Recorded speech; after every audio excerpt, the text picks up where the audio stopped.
Are 50-year mortgage a terrible idea that will chain you to debt forever? Or are they the only realistic way younger Americans, especially veterans, can ever become homeowners? When people lose their minds over the ideal of a 50-year mortgage, I get why. But I also think a lot of the loudest voices are ignoring the bigger picture. If people can't buy it all, we're manufacturing a generation of permanent renters. Today we're gonna break this down from both sides, the policy and real estate lens and the VA and veteran household lens, and ask a simple question. Is a 50-year mortgage a trap, or could it actually help some people compete in this market? Let's talk about it.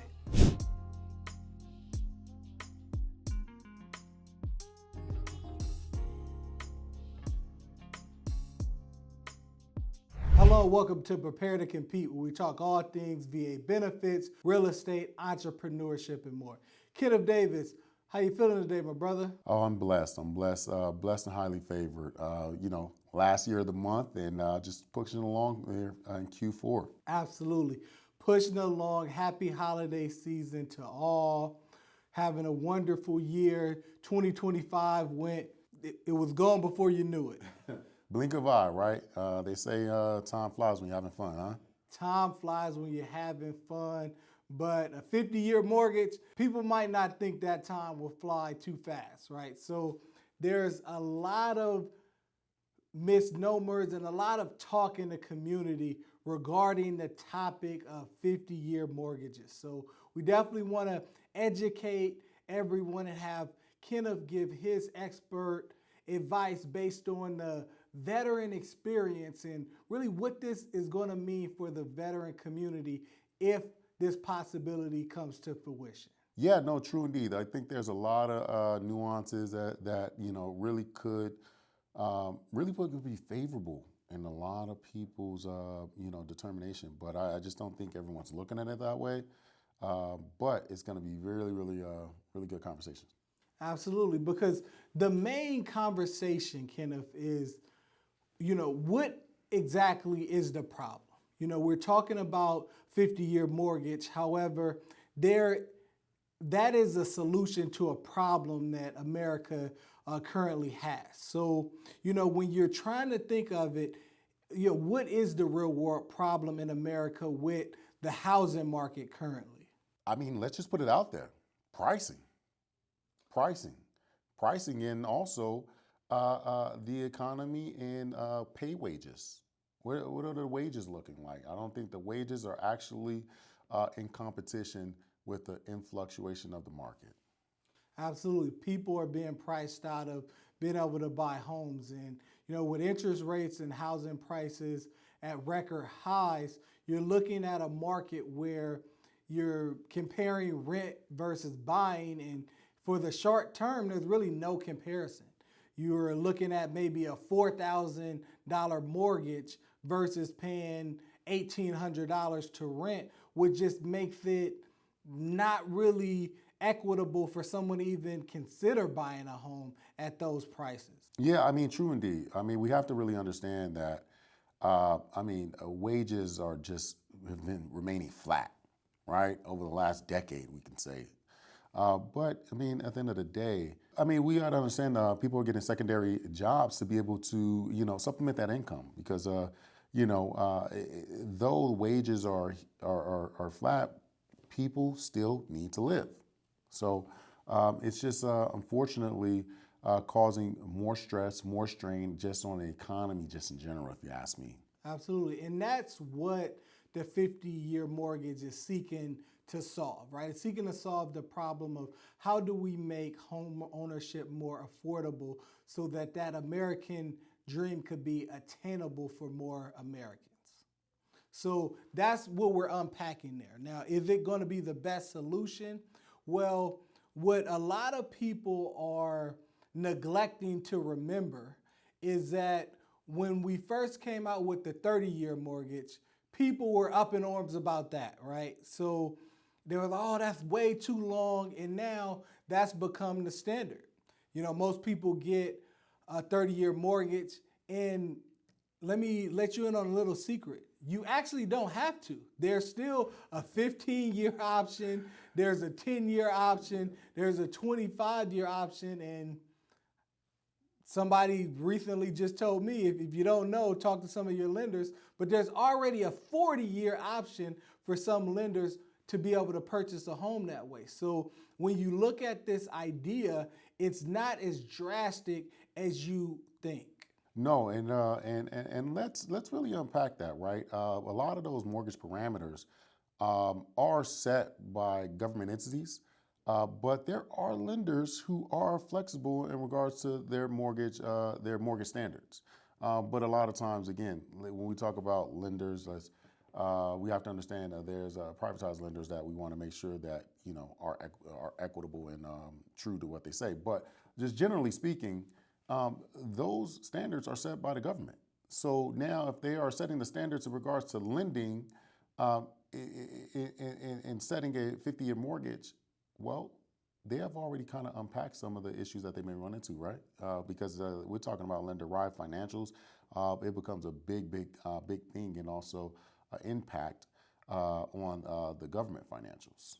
Absolutely. But, it does bring a very, very important conversation to fruition when we're talking about that.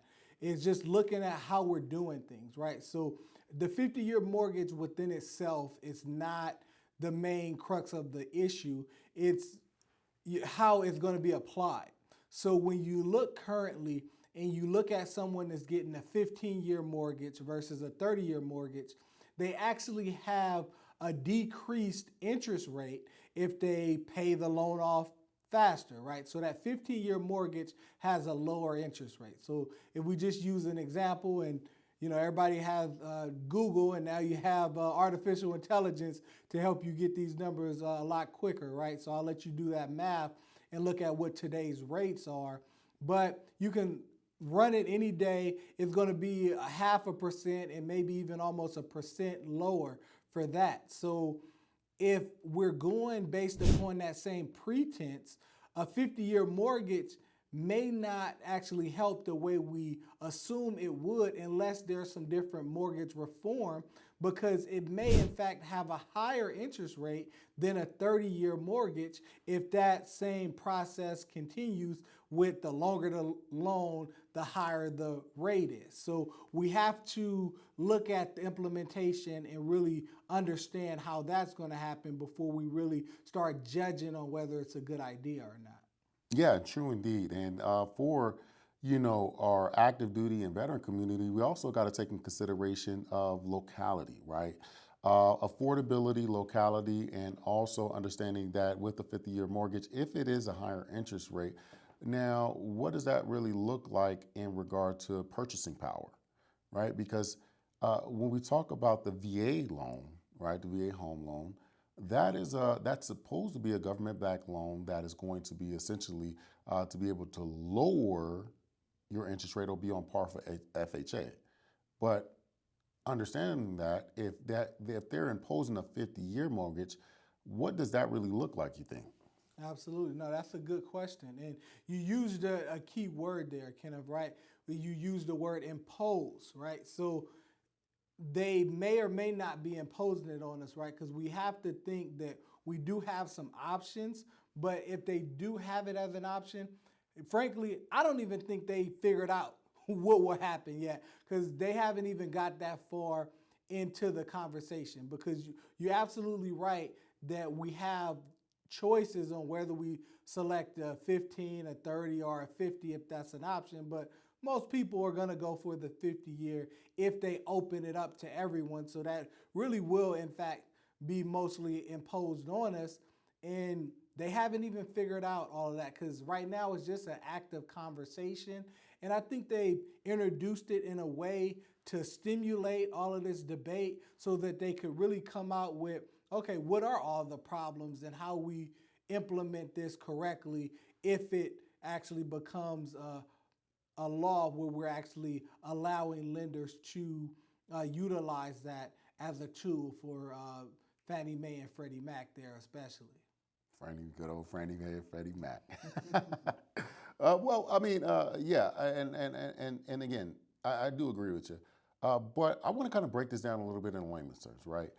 Because, when we talk about these 10, 15, 20, 40-year mortgages, 50-year mortgages, it's very broad, but also being broad, it's a very impactful.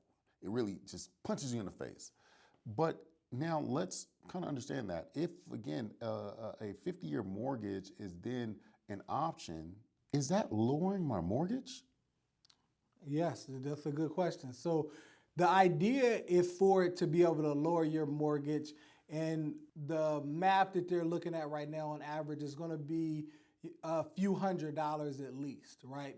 But now they're making the assumption that they're going to have the same interest rate as a 30-year mortgage. So under that assumption, it will significantly lower your monthly payment hundreds of dollars. However, over the course of 50 years, you're going to be paying a lot more in interest. Now, for a home over 30 years, if you buy a home for $300,000, in 30 years you've repaid $900,000 back to the bank, right? So now if you add 20 more years on top of that, it just goes up to even more and more interest, which is what people are looking at and why they're outraged over the situation.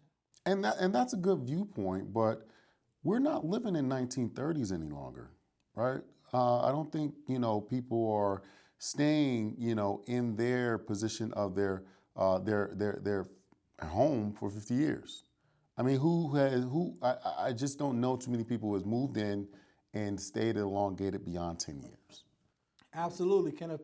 The average American stays in their home about 10 to 13 years before they sell the home. And a lot of times they refinance a lot sooner than that. So when we're talking about this, it's not the problem that we are making it out to be. And when we think about it with the active duty military and veteran community, especially with our active duty community, you're getting a service member who is coming in at 18, 19. Their buying years of establishing their family is when they're in military service. So you want those individuals to have an option to buy a home sooner than later. And this 50-year mortgage product is going to give them that option, which is very beneficial for them. And as we know, an active duty service member may not even be stationed at that same location for the duration of their career, let alone the duration of their lives, right? So they're going to be selling that home sooner or converting it into a rental property if they're being smart about it, right? And utilizing that to create wealth for their family and future generations to come, because once you purchase a home, you want to keep that within a family legacy at all costs. Yeah, no, true indeed. I actually think it puts it an opportunity to be able to really get more investors in the market, right? Because I think the real estate investment, game has really changed, right? It was always a barrier to entry to market due to funds, right? So now with the 50-year mortgage, I think it will be able to kind of really open that opportunity. There's certain different methods and opportunities that you could be able to utilize to be able to become an investor, right? Which again, I'm no expert in, so I'm not going to get too much into that. But what I will tell you is that a 50-year mortgage will then put you in a position where you have more access to capital quicker, if you ask me. Because again, because now your property becomes more desirable a lot, depending on the price points that you bought it in. So because now we're talking about an elongated 50-year mortgage, lower cost, lower price point. Now you have, instead of it being a $2,500 mortgage, what we would presume that would then lower to about an $1,800 mortgage. So now it really freezes, and not necessarily freezes, but slow down the rate of inflation, and also but it also continues to appreciate a little bit faster, I would believe. Yeah, so that is a supply and demand question, right, on how that's going to operate. It may bring more buyers into the market. So at first it will likely slow down your appreciation, but over time it definitely is going to make it where it needs to be. And when we're thinking about appreciation, we always look at it, especially if you're a homeowner, as a positive thing. But for individuals entering the market, it's going at a rate that's unsustainable. So in some regards, we want to slow it down. I think the best way to implement a 50-year mortgage product, if we limit it towards certain home buyer assistance programs, or we have it capped at a certain amount based on the area. So we're looking at the average median income and things of that nature, and you're looking at those things and saying, hey, well, you could utilize this product if you make under a certain threshold, or if you buy a home under a certain threshold. And then now that kind of protects and safeguards from the wrong type of investors purchasing into these products. Because us and we want to create more investors in the market, right? But we want to do that for the first generation investors. So we don't necessarily want to have more investors coming into the market who can actually afford to buy homes and afford traditional investment products, and hedge funds taking advantage of these type of products. So we want to try to cap it where it's only going to help the individuals that it's intended to help. So if it is implemented that way, I think it's good. But on the other side, big business and everything, they're always going to find a way, right, to make it opportune for them, because at the end of the day, they're investing in a lot of the homes as far as being a builder, or they're flipping homes. And is the increased homes in the market, is that going to change that up as far as now a home that you could have bought for $350,000, will that house go up to $500,000 because of the increased competition, right? So there is always a delicate balancing act when you're looking at all of these different types of solutions and implementing it into the market, because the wolf's always going to be wolf, you know? No, true indeed. I mean, there's a ton of loopholes that I think that, again, people will take advantage of, and we have to take that into consideration. But at the same time, is it really taken advantage of if you know the rules of the market? That's up to you. That's up to you to decide. But I will tell you that government needs to take a look at that themselves, because, and again, I want to circle back to the VA loan. A lot of things change. A lot of things change. We talk about loan limits. What does that look like?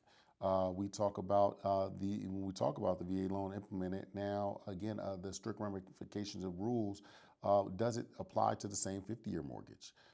And, you know, I would believe everything would apply at whole and full, but at the same time, at that point with a 50-year mortgage, I think almost when we talk about E3 and up, E3 and above will be able to afford a home, and that's what you essentially want. However, now who's taking advantage of the market and who's not? Absolutely. What does that look like? Absolutely, yeah.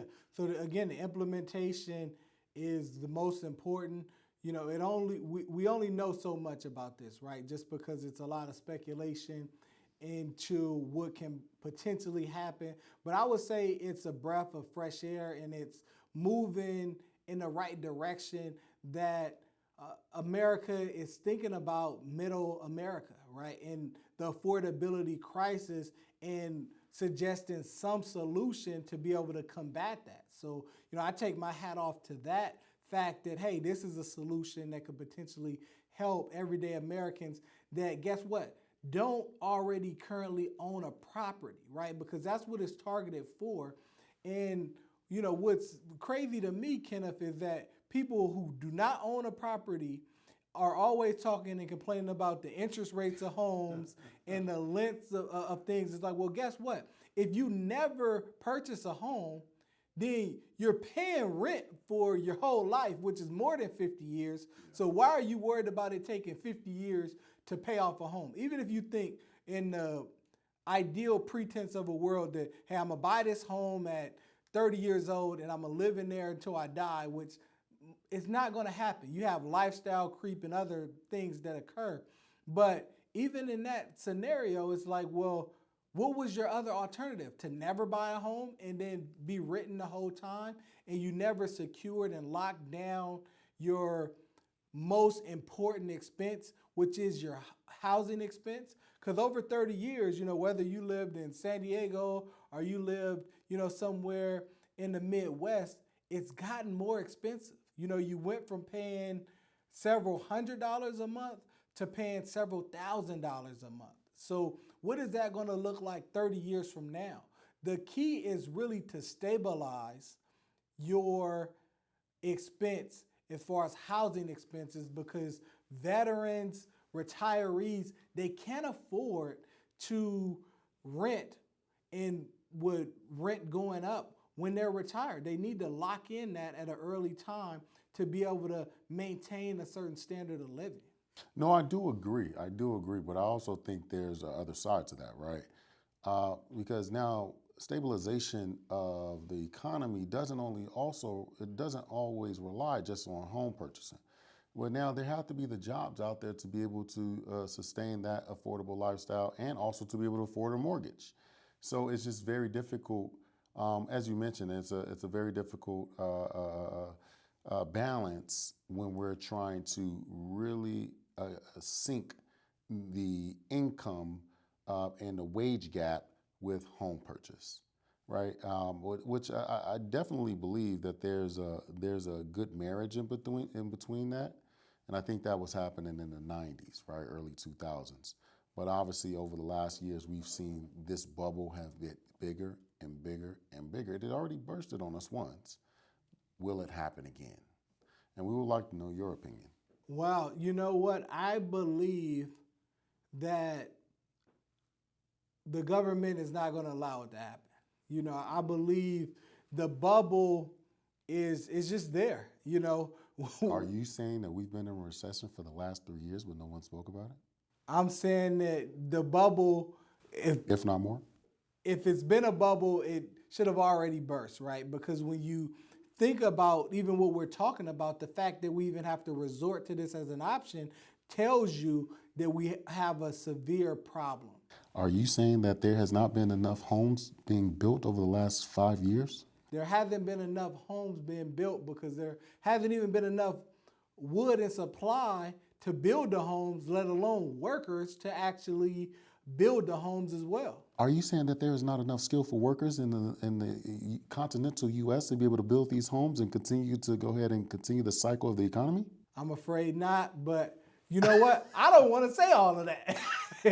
But what do you guys think? Let me know in the comments. But yeah, it's been very much so a problem of all of these different facets. So it's like, this is one solution they're trying to put on it, but it's like all of these different problems we're trying to cover up. And I think we're pretty far in the hole here. Even if you think about it as far as an auto loan, right? The average auto payment was $300 and some dollars. Now it's $750. And it's only that amount because we keep extending the length of the auto loan. It used to be 4 years, 5 years, 6 years. Now it's going up to seeing people financing vehicles for 84 and now 96 months for a vehicle. So when you look at it in that sense, we have a problem.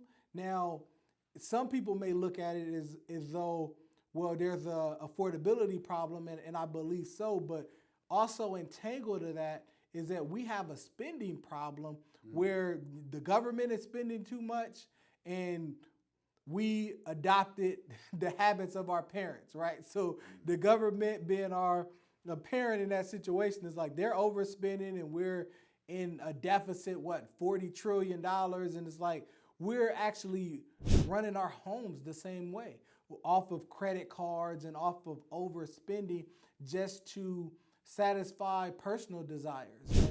And that's what really led to the birth of the 30-year mortgage to begin with, is because people just wanted to have larger homes that they didn't necessarily need. You got a few kids and you want every kid to have their own bedroom, and you want a theater room, and you want a loft, and you want all these different things. Well, that's going to cost more, and it kind of contributed to the problem we're in. Are you saying that the American lifestyle to have bigger, better, and more is contributing to the 50-year mortgage and our spending habits? I'm saying it's contributing, and along with that problem, people want to work less or still want to work, 8 hours a day, and that's just not going to happen. Are you saying that Americans want to work less, have more, and implement artificial intelligence and also still be able to make a livable wage? Right, and then complain that the AI is taking the job, but they don't want to do the work in the first place. Are you saying that that we're in a possible cycle that is unsustainable? It is unsustainable. Yes, we're in that cycle, but how do we kind of get back and really, there could be several solutions for it, Kenneth, but I don't know. Yeah, I mean, I think, this has been presented on several different platforms. Again, big tech has presented this and stated this for many, many years. Regulation needs to be had on many things, right? However, again, just in general, big tech needs a little bit of regulation. This implementation of AI should have some type of constraints or regulation on things, but ultimately it just forwards us into the universal basic income economy that has been a continuous and foreseeable future that, there are states that have adopting it, again, in Alaska, this is being something that's had. So it looks like it's forwarding and moving in that direction. But now how do we have a universal basic income, flat tax, and also a 50-year mortgage without, many jobs, right? We have to really continue to look at the full picture at a whole in regards to where we're moving and what our future looks like, because our children have to live in this future. So just understanding and shaping it the correct way is going to be able to provide the biggest impact. I just want to make sure that, again, when we're talking about these mortgages and understandingly, again, we can correlate home buying to the health of the economy. And home buying has slowed down tremendously since 2023, we would say. Yeah, definitely from 2022, 20. So, I mean, tremendously. So what is the economy really telling us? Job losses at mass has been tremendous. Headlines, 15,000 people laid off, 50,000 people laid off. We're in an economy where, again, media controls everything, but for some odd reason, everyone makes six figures in the U.S. economy. When in all actuality, there's about a 6% rate of people that actually make that type of money. Absolutely. And what's so crazy about making six figures is that has been so aspirational for so many years. We're in 2026, already going in there, and individuals are still aspiring to make six figures. And, when we got out of high school and things 20 years ago, people were aspiring for the same thing. And that $100,000 at that point had a whole lot more buying power.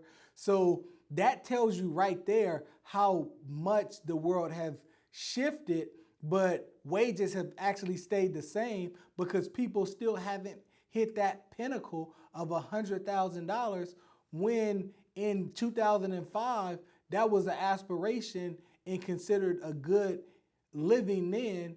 And now, if you get there, unfortunately, it's not as much as you think.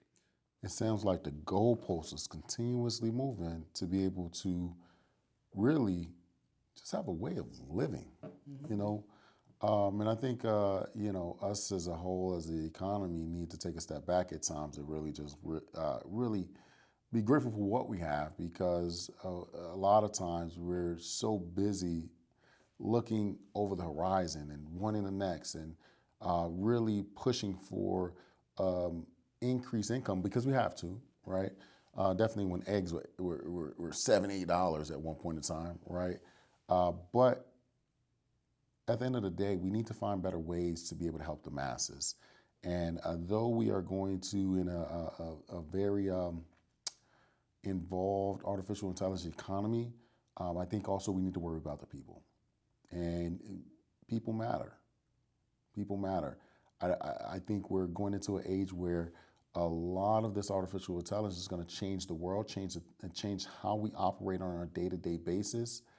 However, it's also going to hurt and leave behind a lot of people. We already have a real disparity in this wealth gap, and now it's just going to grow. It's going to grow at a rate that is unsustainable. Now, we're worried about 50-year mortgages. How about we put some regulatory legislation on the control of this disparity here? No, absolutely. So, when bills are presented, those are the conversations that really need to be had, on how to put some regulations and controls with it. But because at the end of the day, again, it's a great idea.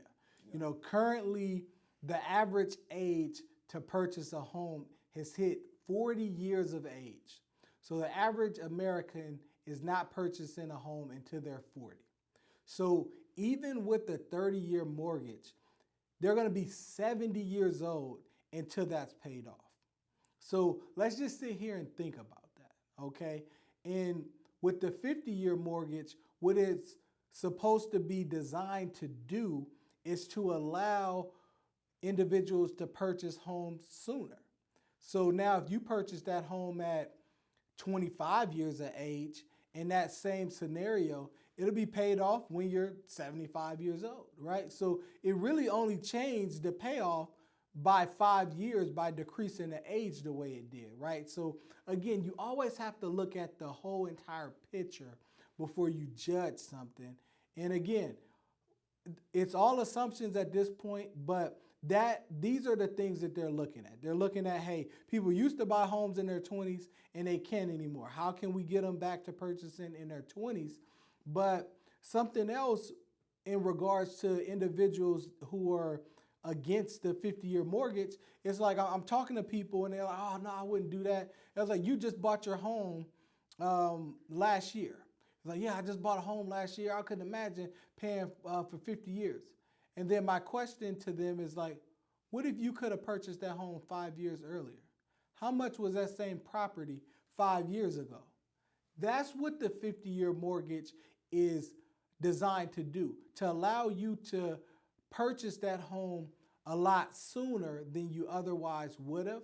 Or another thing that I look at, being able to purchase more home so you can live in that home for the life of the loan. Because that's the other problem, is that affordability is so much, even those who are purchasing, they have to just get what they can, so they're getting something that's a starter home, which nothing is wrong with a starter home, but it's a starter home. You're eventually going to upgrade. But what if instead of getting that starter home, you're able to go into the market and get that forever home?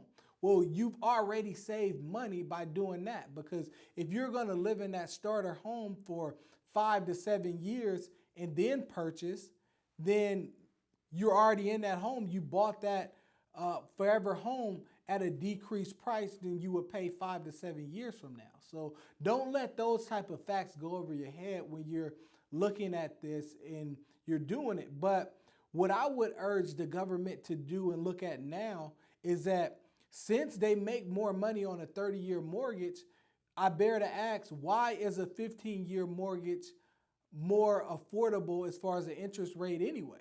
Like, if we just change that fact, that could actually help many Americans out now by not even putting a 50-year mortgage in place. And I don't want to, go against people who are getting a 15-year mortgage, but even if you just made it the same interest rate, like, hey, whatever the 15-year rate is, we're going to charge them the same amount for a 30-year mortgage, because we're going to make more money on it if they keep it longer anyway. So why not let's just do that instead of even this whole 50-year conversation? So hopefully the powers that be are having these conversations in a back room somewhere and thinking through these types of details. If not, give me a call. I got some answers for you. No, for sure. But there's so many big concerns, right? 50-year mortgage, 15-year mortgage, right? The barrier of entry. What does the down payment look like? Well, I know a down payment for a 15-year mortgage is much more than a down payment for a 50-year mortgage. You think?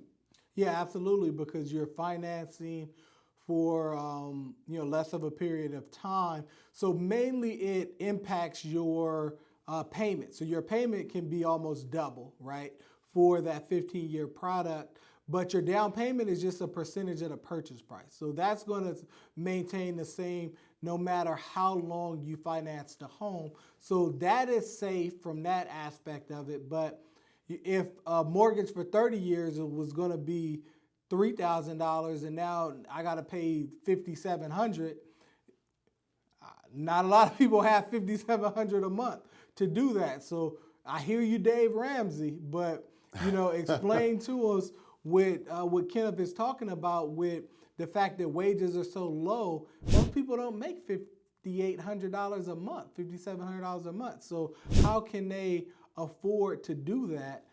Again, I think wages need to change. I think we need to get in a period of time where people understand, hey, after work, you got to Uber to get home. You have to have a second job or a side hustle or something else to stimulate and make income there.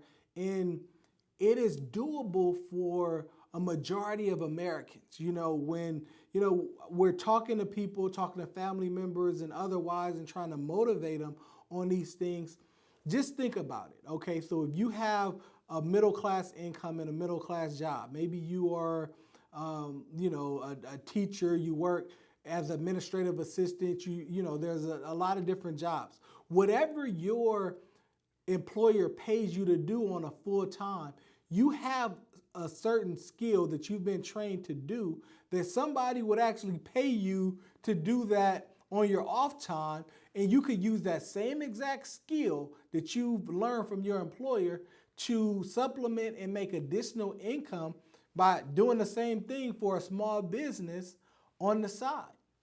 And we have to start looking at these solutions and not being too proud to work a few weekends a month and do these extra things and not being worried about living lavish lifestyles with minimal effort. That only happens on Instagram. I mean, I agree. But there's also a learning curve with that, right? Because, the educational system has taught a lot of people to be able to get educated, get a job, get your pension, and live your life. When that system has eroded many, many years ago. So it's a very, very difficult transition that I think we're in currently, that many people are unfortunately gonna take the back end of the brunt of this.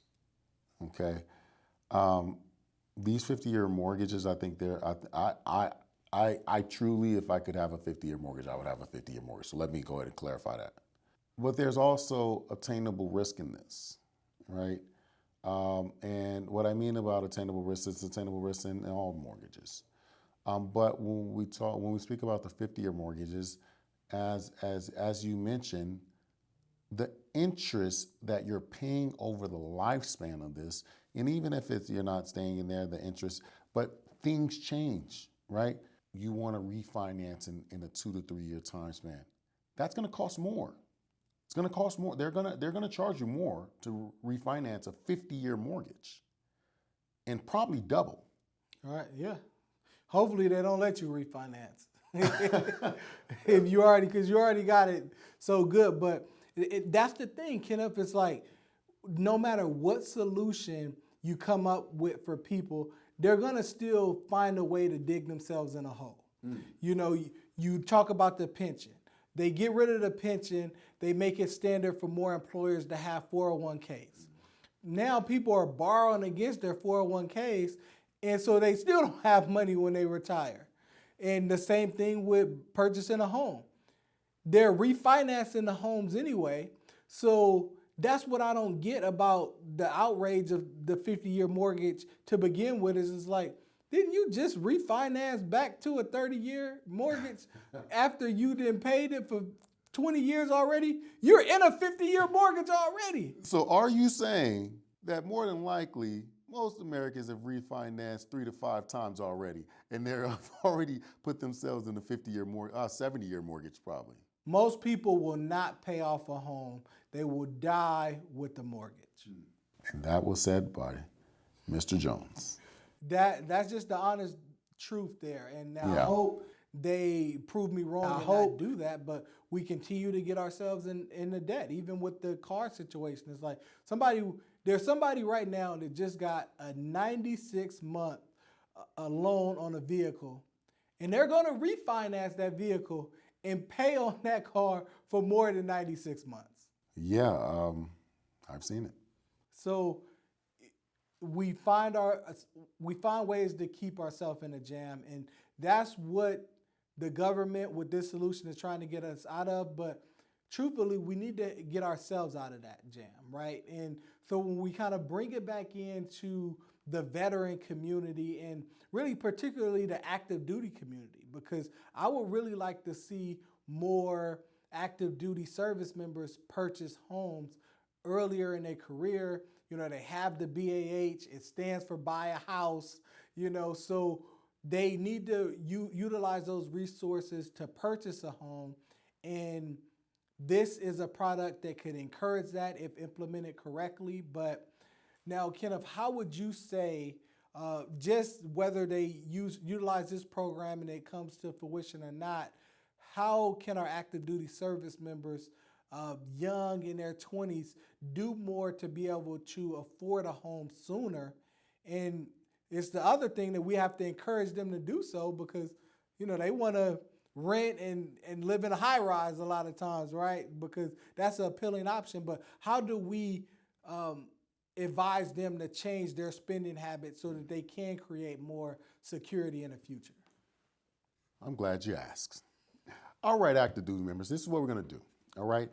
If you are particularly probably E5 and below, let me tell you this, right? 9 times out of 10, if you have a spouse or you don't, or a geobasher or what have you, well, when you are deployed or somewhere where you're stationed somewhere that is not a lot of activity and you can save money, save as much money as you can.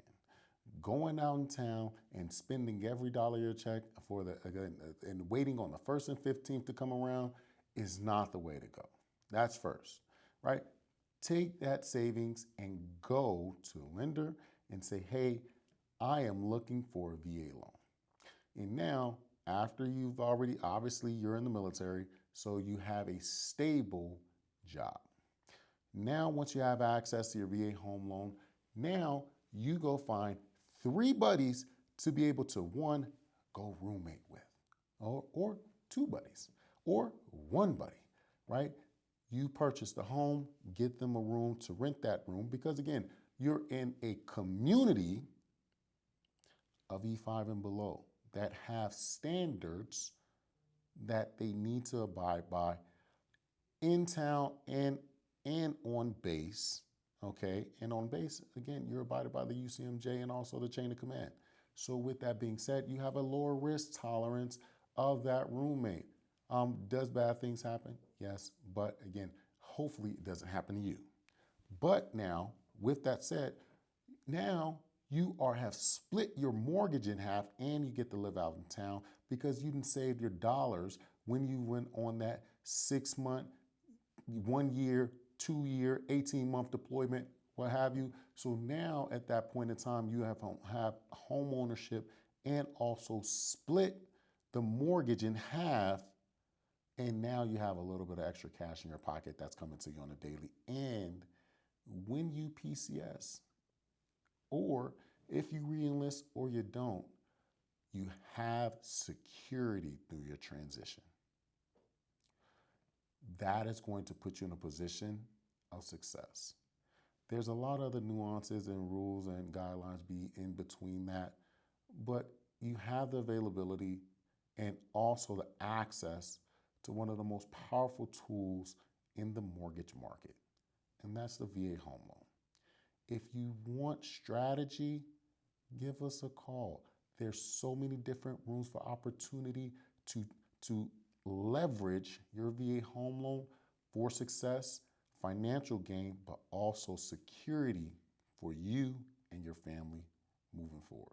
Kenneth, that was wonderful information there. We definitely appreciate that, but I'm always pushing Kenneth to give him more and more information, right? He thought like, oh, that was so eloquent. I did ended it well. You did end it well for the active duty service members. But now what I want you to do here before we depart here is talk to the veterans, okay? So now there's many veterans out there that did not hear your wonderful wisdom that you gave to the service members there. So they're between the ages of 35 and 50 years old. They haven't purchased a home. They may be married. They may be divorced. They have credit card debt. They have an auto loan, different things. How can they start to reshape their lives to be able to subscribe to the American dream of purchasing a home, but not only purchasing a home, but creating a secure financial future for themselves and their loved ones? We're going to start with one rule first. Do not listen to the rumor mill. Go to your nearest VA vetted lender and actually come up with a plan that is specifically for your circumstance. Every veteran's circumstance is a little bit different. Your financial circumstances, very much so, a lot of bit different, right? So you don't know what you don't know. We hear so very often, why don't you want to run your credit to see exactly what's going on there? I've been working on my credit. I'm moving forward. I have a 620, and I just want to get a little bit better so I can get a better interest rate. Well, that's wrong. You have opportunities to be able to purchase at a lower credit score, right? There's much room for opportunity there. So that is the number one rule. Go to your nearest VA home lender who is vetted and have really worked with veterans and figure out your plan of action to be able to utilize your VA home loan entitlement. If you do not, you're guessing and you do not know what is the actual circumstance or plan of action that you need to partake in to move forward into a home. Absolutely, yeah. And because you talked about the whole fact of the income and the credit score being a barrier for veterans to purchase a home, but while they're even looking to get their credit score up, they should be making sure they're maximizing their VA benefits. You know, are you adequately being compensated for what you encountered during your service time? You know, ask those questions. Apply, learn more about increasing your VA benefits, whether it's just through the monthly compensation. You know, you may have been fortunate enough where not a lot of things transpired during service, where, you know, mentally everything is fine. You've been seeing your professionals. Everything is great there. You don't have a lot of physical ailments or things, and you may be maxed out at 50% service connection. And that's okay. However, are you maximizing all the other benefits? Do you have your life insurance right? Did you transfer from the service group policy to the SGLI policy? You know, all of those different things that is going to help sustain your family long term.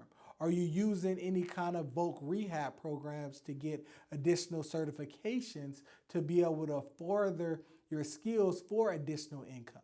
So it's not just the monthly compensation there. There's a lot of other factors that you need to do when we talk about maximizing your VA benefits. They're simple things, right?